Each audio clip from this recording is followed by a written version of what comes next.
अस्सलामुअलैकुम। आप देख रहे हैं प्रोग्राम मुनीर मोहम्मद के साथ। पाकिस्तान में गुज़श्ता 2 दिन से कुछ बड़ी तब्दीलियां हो रही हैं और ये वो तब्दीलियां जिसके बारे में शायद इससे पहले कहीं ना कहीं गुफ्तगू में तस्करा तो होता था, लेकिन ये हकीकत हो जाएगी ये बहुत से लोगों ने सोचा नहीं था। इनफैक्ट जो दूसरी जो तब्दीली हुई है उसके बारे में तो बहुत से लोग अनजान थे और अभी तक लोग शौक में हैं कि आखिर ये कैसे हो गया,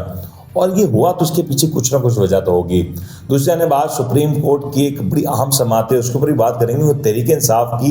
जो किस्मत की चाबी है वो सुप्रीम कोर्ट के हाथ में है कि तहरीक इंसाफ को बल्ले का निशान मिलेगा, क्या वो बतौर पार्टी इलेक्शन में हिस्सा लेंगे या नहीं, और उसको काउंटर करने के लिए इलेक्शन कमीशन ने जो काम किया है वो भी बड़ा इंटरेस्टिंग है, वो आपको बताएंगे। ज़रा पहले बात करते हैं जो तब्दीलियाँ हुई, बड़ी तब्दीलियाँ हैं भाई पाकिस्तान में, या मैं कहूँ पाकिस्तान से बाहर भी आपको इस तरह की कोई रिवायत नहीं नज़र आती और इस अंदाज की तो बिल्कुल नज़र नहीं आती। चीफ जस्टिस ऑफ पाकिस्तान काजी फैज़ ईसा साहब इस वक्त पाकिस्तान में तमाम तर अदालती निज़ाम को संभाले में, और बड़े ही अंदाज उनका अलग है, मुनफरिद है। उन्होंने बहुत कुछ अपने आने के साथ ही कर दिया, अदालती कार्रवाई को टेलीवाइज कर दिया, लाइव स्ट्रीम करा दिया ताकि लोग एजुकेट हों ज़्यादा से ज़्यादा। अब जब लोगों का सुप्रीम कोर्ट में इंटरेस्ट डेवलप हुआ तो अब खबरें ही निकल के आ रही हैं कि पहले मज़ाहिर अली नकवी साहब वो सुप्रीम कोर्ट से अलहदा हो गए। उन्होंने सदर पाकिस्तान को ख़त लिख के कहा, सर बहुत हो गया, मैं ये अर्ली रिटायरमेंट चाहता हूँ, मैं अलहदा हो रहा हूँ सुप्रीम कोर्ट से। कोई वजूहत नहीं बताई उन्होंने दरअसल। तो फिर साथ साथ ये खबरें चली रही थी, लोग इस खबर को कुछ तक डाइजेस्ट कर रहे थे, मुख्तलिफ मामलात से, मुख्तलिफ इवेंट से जोड़ रहे थे। जैसे कि आपको पता है कि पाकिस्तान में जो मुख्तलिफ इवेंट्स होते हैं वो कौन से होते हैं, उनसे जोड़ा जा रहा था और समझा ये जा रहा था कि बस चलो एक हो गया, इसके बाद कोई ऐसी बड़ी तब्दीली आएगी नहीं। फिर इसके बाद कुछ रिपोर्टर्स हजरात ने एक और नाम फ्लोट किया और कहीं ना कहीं जस्टिस याह्या अफरीदी साहब का नाम सरफेस होने लगा कि वो भी इस्तीफ़ा दे रहे हैं, और उन्होंने इस्तीफ़ा तैयार कर लिया है और बस रात के किसी पहर भी एक खबर आ जाएगी। खबर कुछ और आती है, खबर आती है जस्टिस एजाजुल हसन साहब की। एजाजुल हसन साहब ने इस्तीफ़ा दिया और एजाजुल हसन साहब कोई आम जज नहीं है। एजाजुल हसन साहब सीनियर मोस्ट जज थे काजी फैज़ ईसा साहब के बाद, और जस्टिस एजाजुल एहसन साहब बड़ी ज़बरदस्त आदमी हैं क्योंकि उनकी जो फैसले हैं, उनकी जो रमाक से बड़े देखने से ताल्लुक़ रखते हैं। एजाजुल एहसन साहब का इस्तीफ़ा इस तमाम तर सवालात को खड़े कर रहा है, इतने सारे सवालात जन्म पा रहे हैं कि आखिर मुल्क में ऐसा क्या हुआ कि एक के बाद दूसरा जज, सुप्रीम कोर्ट का जज, वो इस्तीफ़ा दे दे, और फिर वो जज जो कि मुस्तकबिल का चीफ जस्टिस हो, और मुस्तकबिल भी कोई ये सालों का बात उनका फासला नहीं है, अक्टूबर का महीना है और अक्टूबर 25 तारीख को काजी फैज़ ईसा साहब बतौर चीफ जस्टिस पाकिस्तान अपनी रिटायरमेंट तक पहुंच जाएंगे, और उसके बाद जो नेक्स्ट सीनियर मोस्ट जज होने थे वो जैसे एजाजुल एहसन साहब होने थे। एजाजुल एहसन साहब के पास एक अच्छा टाइम होता, वो चीफ जस्टिस ऑफ पाकिस्तान बनते, और you know once the chief justice is always the chief justice, वो एक प्रोटोकॉल होता है, वो एक आपकी एक बड़े एजाज़ की बात है, और दुनिया के किसी मुल्क का चीफ जस्टिस होना बहुत बड़े एजाज़ की बात है। और पाकिस्तान जैसे मुल्क में चीफ जस्टिस का आप सालों की मेहनत करते हैं, कितने मामला, कितनी रुकावटें आप पार करते हुए आगे निकलते हैं इस वक्त के लिए कि अब आप चीफ जस्टिस पाकिस्तान का ओहदा संभालेंगे, और एन बिल्कुल फिनिश लाइन से पहले आप इस्तीफ़ा दे देते हैं। वहाँ पे बहुत से सवाल खड़े हो रहे हैं। एक इंटरेस्टिंग बात यह है कि जो दोनों जजेस साहिबान जिन्होंने इस्तीफ़ा दिया है, इनको लेके कुछ सियासी जमातों की जानिब से, चले नून लीग की जानिब से एक भरपूर कैंपेन भी की गई थी। और आपको याद हो कि जब पंजाब में इलेक्शंस की बात हुई थी, फिर सुप्रीम कोर्ट तक एक काफिला गया था, सुप्रीम कोर्ट के गेट पे कुछ लोगों ने वहाँ जाके नारेबाजी की थी, फिर वहाँ एक कंटेनर लगा था, फिर एक रैली निकाली गई थी, उसमें भी जो मौजूद जजेस साहिबान जिनका तस्करा होता रहा, जिनकी तस्वीरें उठा के बाकायदा एक कैंपेन की गई, सड़कों पे जिनके नाम लिए गए, सिटिंग जजेस, चीफ जस्टिस के साथ सिटिंग जजेस थे, सुप्रीम कोर्ट के जजेस थे, एक इंतहाई अहम बेंच का हिस्सा थे, ये वो तमाम तर जजेस हैं। अब बात ये आती है कि चलें ये दोनों जजेस साहिबान तो अब इन्होंने इस्तीफ़ा दे दिया, क्या और भी कोई इस्तीफ़ा आ सकते हैं? कुछ भी मुमकिन है। एंटिसिपेट बहुत कुछ किया जा रहा है, बहुत से नाम गर्दिश कर रहे हैं, लेकिन पाकिस्तान के, ये अगर आप बात करें ना, पाकिस्तान के अदालती निज़ाम के लिए, सियासी निज़ाम के लिए या पाकिस्तान के इस्तेहकाम के लिए ये अच्छा साइन नहीं है, बिल्कुल भी नहीं है। इनफैक्ट इन इस्तीफ़ों ने पूरी दुनिया की नज़रें पाकिस्तान की तरफ खींच ली कि भैया आखिर आपके मुल्क में ऐसा हो क्या रहा है कि आपके सीनियर जजेस एक एक करके आप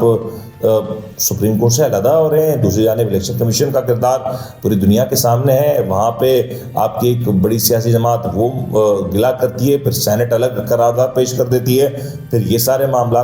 चलें जी। ये तो सवाल हो गया। दूसरा बड़ा मसला आ रहा है कि अब नेक्स्ट जो सीनियरिटी में सरदार साहब, जस्टिस सरदार तारिक मसूद साहब, वो अब नेक्स्ट सीनियर जज हो चुके हैं, लेकिन वो चीफ जस्टिस तक पहुंचेंगे नहीं, क्योंकि उनकी जो रिटायरमेंट है वो 10 मार्च को हो जानी है। 10 मार्च 2024 को रिटायर हो जाएंगे। तो फौरी कुछ दिनों बाद एक और सीनियर जज मतलब बेंच से रिटायर हो जाएगा और ऑटोमेटिकली रिटायरमेंट होनी है, उसको आप नहीं रूल आउट कर सकते। फिर सीनियर मोस्ट जज कौन होंगे? वो होंगे जनाब मंसूर अली शाह साहब। मंसूर अली शाह साहब बड़ी ज़बरदस्त आदमी है, लेकिन सर सरदार साहब की बात कर लें, आपको अगर सरदार साहब का याद नहीं है तो आपको याद आ जाएगा कि लतीफ़ कोसा साहब जब गुज़श्ता दिनों में कासिफ़ा जिसर के साहब के सामने जब एक मुकालमा हो रहा था और उनको वो सरदार का अल्फाज जब उनके नाम के साथ लगाया गया, तो वहाँ पे बड़ा दिलचस्प मुकालमा हुआ, क्योंकि उन्होंने ऑन अ लाइटर नोट कहा कि आपकी बेंच पे भी सर एक मोअज़्ज़ज़ जज साहिब हैं और वो भी अपने नाम के साथ सरदार लगाते हैं और मेरे नाम का हिस्सा सरदार। तो वो एक जिन साहब का तस्करा होता कि वही सरदार साहब हैं और बड़ी ज़बरदस्त आदमी, नफीस आदमी है और उनकी जजमेंट, इनके रिमार्क्स बहुत ही नपे तुले होते हैं, बहुत अच्छे। मतलब आपको सुनने का दिल करता है कि उनकी गुफ्तगू जो होती है और जो सवालात, जो पॉइंट्स वो रेस करते हैं वो इंतहाई शानदार होते हैं, जिसको अगर आप टेक्निकली देखें, एनालाइज करें तो आपको समझ आएगा कि आखिर एक जज का जो काम होता है वो कितना डिफ़िकल्ट होता है, उसको कितने सारे पहलुओं का जायज़ा लेना पड़ता है। तो अब Mansoor Ali Shah sahab is now going to be next chief justice of Pakistan, considering कि सिचुएशन ऐसी रहती है, और अगर सिचुएशन ऐसी नहीं रही तो फिर हो सकता है मामला कहाँ तक पहुँचे, अब कुछ भी कहा जा सकता है। और फिर अब कुछ इतलात ये भी आ रही हैं कि दीगर कुछ अतराफ़ से भी कुछ इस्तीफ़े आ सकते हैं, कुछ अलहदियाँ, कुछ इस्तीफ़े, ये हो सकता है, लेकिन ये भी कुछ कहना कबल वक्त है। एज ऑफ नाउ ये जो बड़ी है तब्दीली, बड़ी तब्दीली है, इसके असरात होंगे यकीनी तौर पर होंगे पाकिस्तान के अदालती निज़ाम पे, पाकिस्तान की सियासत के ऊपर दूरअंदेश नताइज होंगे। और इसके जो असल हक़ाइक़ के आखिरी इस्तीफ़े ऐसे तो नहीं आ गए रातों रात, क्योंकि शायद मज़ाहिर नकवी साहब का इस्तीफ़ा तो बहुत से लोग एंटिसिपेट कर सकते थे कि आज ये सारे मामला है, कहीं ना कहीं वो इशूज़ थे, लेकिन एजाजुल एहसन साहब के हवाले से कोई भी शोर नहीं था कि एजाजुल एहसन साहब इतने सीनियर जज, he was the most respected person, मतलब क्या कहा जाए, बट उन्होंने इस्तीफ़ा दे दिया। अब बात यहाँ पे नहीं रुकती, अब आते हैं ज़रा इलेक्शन कमीशन की कार्रवाई पर। ये कार्रवाई भी ज़रा समझनी चाहिए। इस वक्त सुप्रीम कोर्ट में एक समाअत जारी है कि तहरीक इंसाफ के जो इंट्रा पार्टी इलेक्शंस हैं वो सही हैं गलत, और टेक्निकली पेशावर हाई कोर्ट के डिवीजन बेंच ने जो फैसला दिया उसके अगेंस्ट उसके अगेंस्ट ये समाअत हो रही है, उसके फैसले के अगेंस्ट ये समाअत हो रही है। और इलेक्शन कमीशन ऑफ पाकिस्तान ने इस फैसले को सुप्रीम कोर्ट में चैलेंज किया, लेकिन चैलेंज करने के साथ ही इलेक्शन कमीशन ऑफ पाकिस्तान ने अपने केस को ज़रा स्ट्रॉन्ग करने के लिए ना एक और काम किया, कुछ और लोगों को भी चढ़ा दिया। 13 सियासी जमातों को टेक्निकली डिस्क्वालीफाई कर दिया, उन जमातों को डिलिस्ट कर दिया, और उनके ऊपर भी जो सारे मामला थे, निचोड़ उसका यही है कि इंट्रा पार्टी इलेक्शंस और अकाउंट्स, मतलब अकाउंट्स अगर आपके सही नहीं है वहाँ पे, और इंट्रा पार्टी इलेक्शंस। सवाल ये है कि ये सारा कुछ एक साथ आज ही क्यों हुआ? क्या ये पहले से चलता आ रहा था? क्या इन जमातों को 6 महीने पहले भी डिस्क्वालीफाई किया जा सकता था, या ये जमातें इसी वक्त डिस्क्वालीफाई होनी थी? और 13 जमातों को एक साथ डिस्क्वालीफाई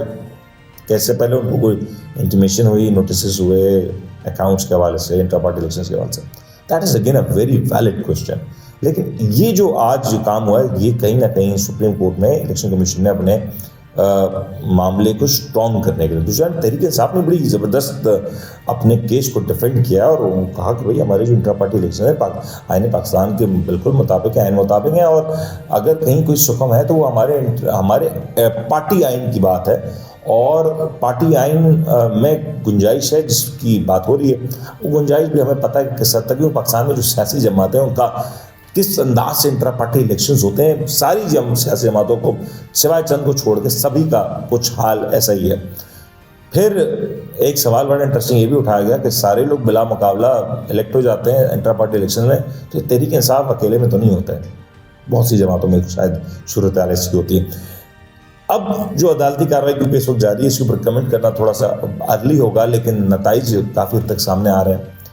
पीटीआई के लिए कोई सूरत हाल इतनी अच्छी नहीं है, क्योंकि कहीं ना कहीं गड़बड़ तो है, कुछ ना कुछ तो मामला हैं, लेकिन उम्मीद करते हैं इसका ज़रा जल्दी ड्रॉप सीन होगा और ये क्लैरिटी आ जाएगी, क्योंकि अगर ये क्लैरिटी आएगी तो फिर पाकिस्तान में इलेक्शन होने या नहीं होने इसके ऊपर भी काफ़ी हद तक क्लैरिटी आ जाएगी। इस केस की क्लैरिटी का इलेक्शंस की क्लैरिटी से बड़ा ताल्लुक है। बस यहाँ तक कि आज के प्रोग्राम को एंड करेंगे, अपने मेजबान उनके इजाज़त में ख्याल रखिएगा। अल्लाह।